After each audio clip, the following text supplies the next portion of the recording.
Hey everyone, I'm Charting Man Dan of TheChartGuys. Been a full-time trader for the last 13 years and a mentor and educator for the last 8. In this video, we're going to look at the charts of the major sectors as we get ready for big tech earnings. And I'm also going to talk about what you should be doing in this market environment, whether you are a beginning trader or a more experienced trader. All right, so before we get to the charts, let's first talk about this current market environment and pretty much referring to all of April because, as I keep talking about, the NASDAQ is in the tightest percentage range for the last 3 weeks that we've been in years.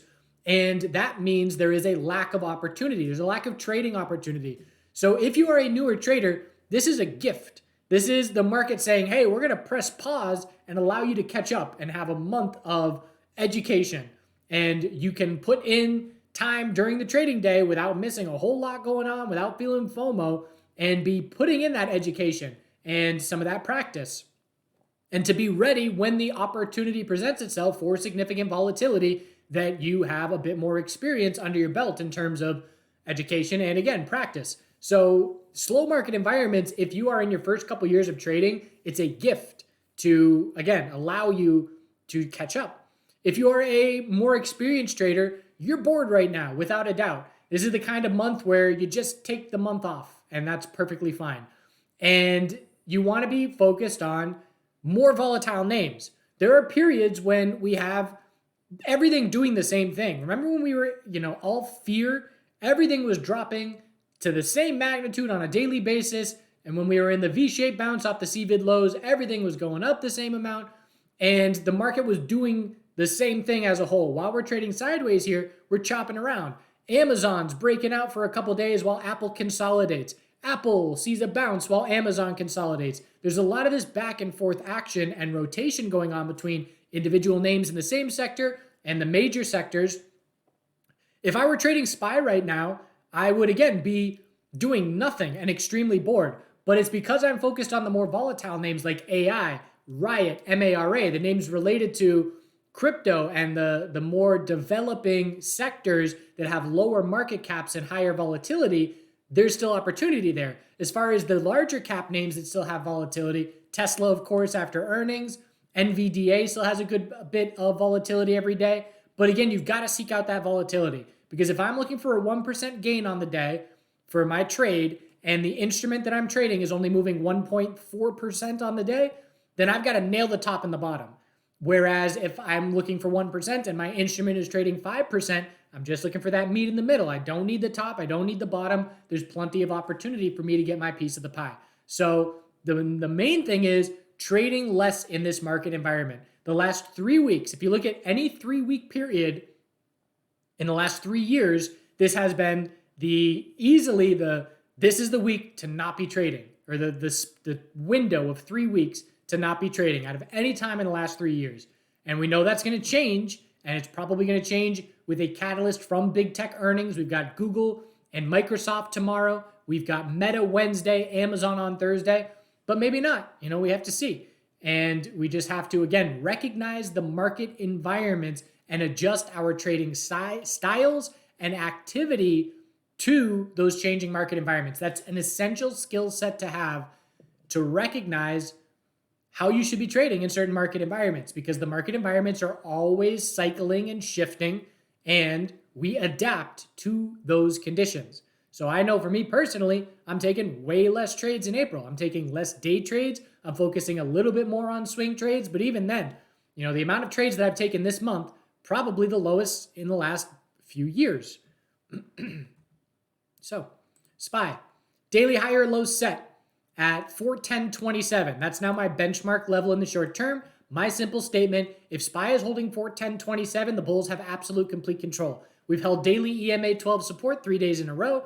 Bears need help with the earnings reactions. Bulls don't need help. Bulls are extremely comfortable. Bears are not that comfortable. Bears need to see daily uptrends lost into weekly consolidation. SPY has seen a higher low every single week for 5 weeks in a row, and that remains the case if 410.27 maintains as support. Strong close up near the high of the day. Again, uneventful day. The last 3 closes are 411.88, 412.20, and 412.63. Extremely tight range. QQQ was weaker today. We had a bounce The second half of the day, solid bounce on the hourly, but we need an hourly trend change back to the bulls. And we had an environment where I was looking long the crypto names this morning on MARA, and I ended up taking a long on this consolidation on the morning because we had a bull move on the morning, and then it said, all right, well, I want a higher low looking for the daily bounce. And so I made an entry at 919 after this low was set at 913. And then I sell a third of it at 920 whatever, just under 931, just under the high of the day. And then I stop out for the second 2/3. And it ends up being a very small loss because I sold a third into profit. But as soon as that happened, and as soon as I see QQQ set a daily higher low, which it did do by breaking the high of Friday, but as soon as you set the daily high or low, breaking the high of Friday, and then roll over and break the low of the day, that is a notable red flag. So from that point forward, once I stop out of MARA, I'm then saying, all right, well, I'm looking bearish. And NVDA had a 5-minute bear flag right here, and we had that nice drop, and then we bounced, and I didn't do much trading in the afternoon. All in all, I had a very uneventful day.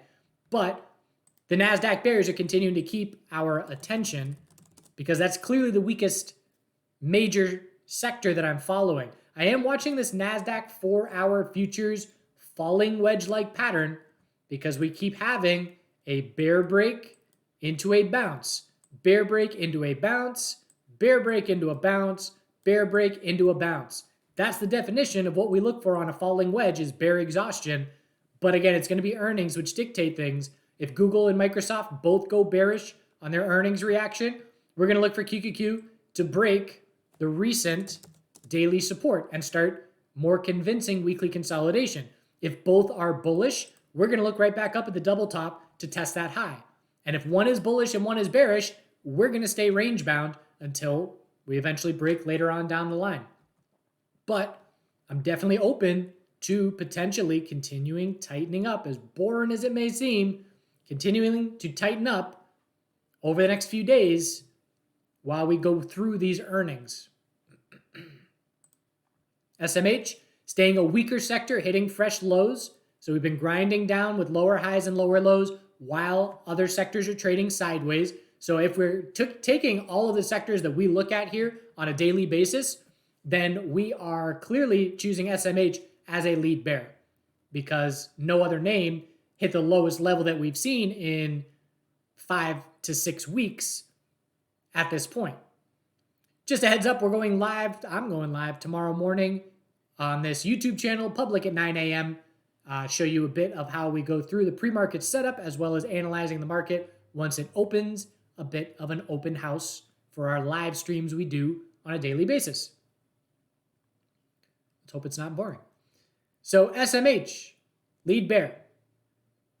But still, again, no major red flags. We're looking for a weekly high or low. It's just the weakest of the sectors that we track. XLV set the daily high or low off EMA 12, and just like that, we're looking back at the high of 135.81. The bulls will have complete control as long as we keep setting higher lows every pullback. And that's been going on for over 5 weeks at this point. And our new benchmark level, simple statement, if 132.77 is holding, the bulls have complete control of the healthcare sector. XLF, daily higher low set at 33.03, but we then saw a little bit of weakness. We were close to me looking aggressively bearish today because QQQ hit the low of the day, XLF hit the low of the day, but XLV was still up at the highs. Again, if you're going to see fear in the market, you need all of those sectors dropping together. That's when the VIX has its big green days, and we just didn't see that. We had XLV holding on just fine while QQQ and XLF pulled back. So XLF, a break of 33.03 would be the first indication of weekly consolidation shaping up, which we're watching for because we're at weekly EMA 12 and weekly lower high is the most likely scenario. We had some bank earnings after hours. Regional banks, FRC, bearish reaction. Looks like XLF is pulling back a little bit in response to that. Not significantly. IWM sideways. Still keeping the higher lows, but unable to break resistance at this point. Higher low, higher low, higher low, and a double top. Getting real tight.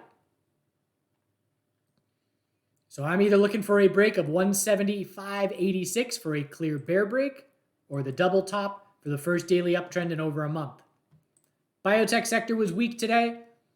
Look at this base of support. We keep bouncing from the 80.30s and 80.50s.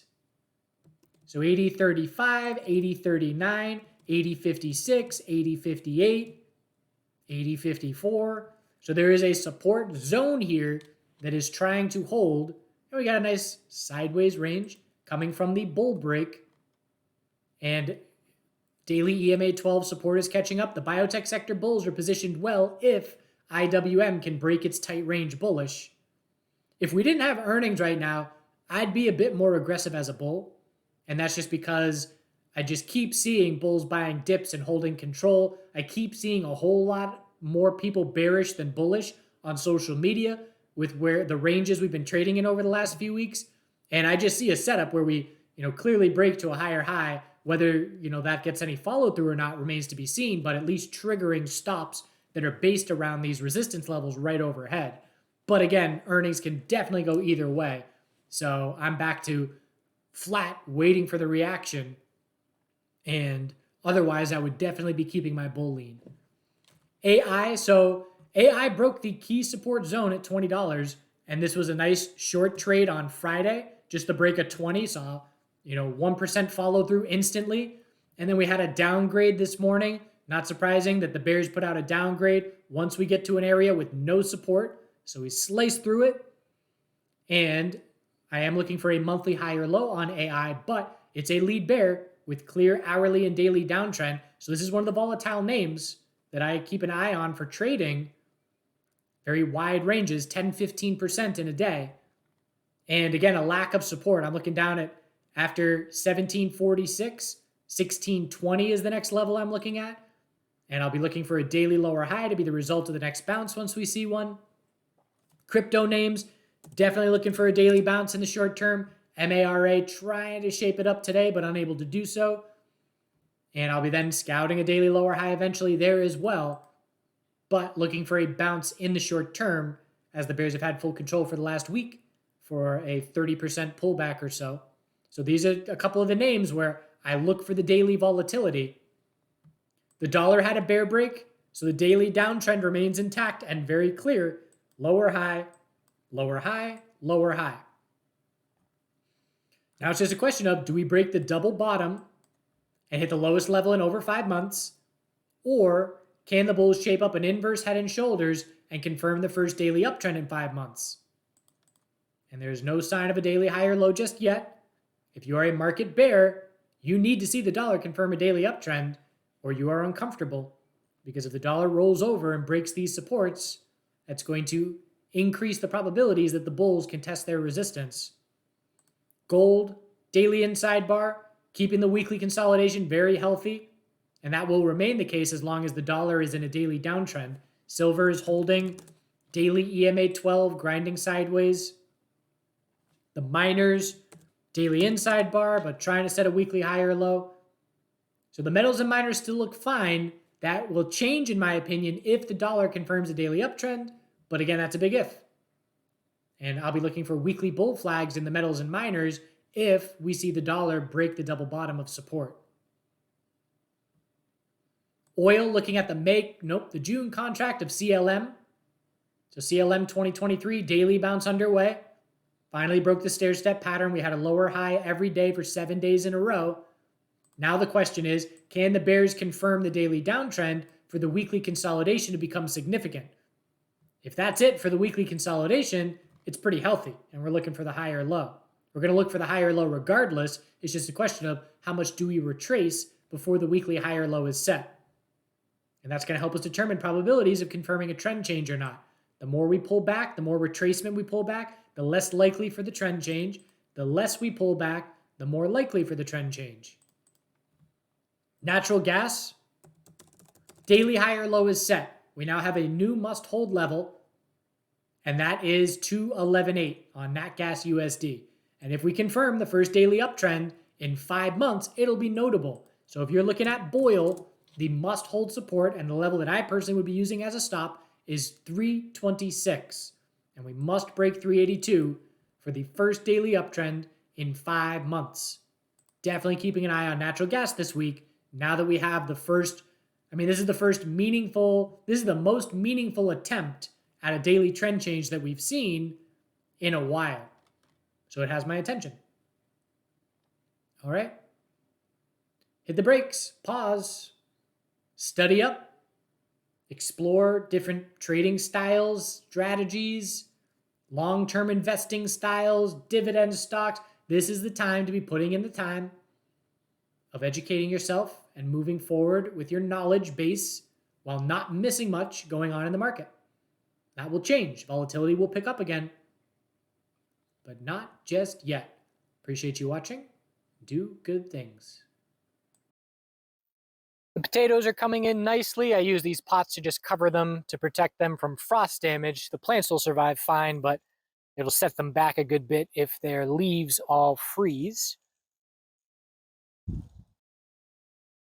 This is my favorite smell of the year. It's lilac bushes, and they've got probably maybe 5 of these around the property. There's another white one and a purple one.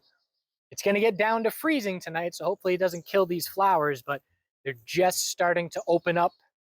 And when you walk by, you get engulfed in a cloud of very good smelling flower.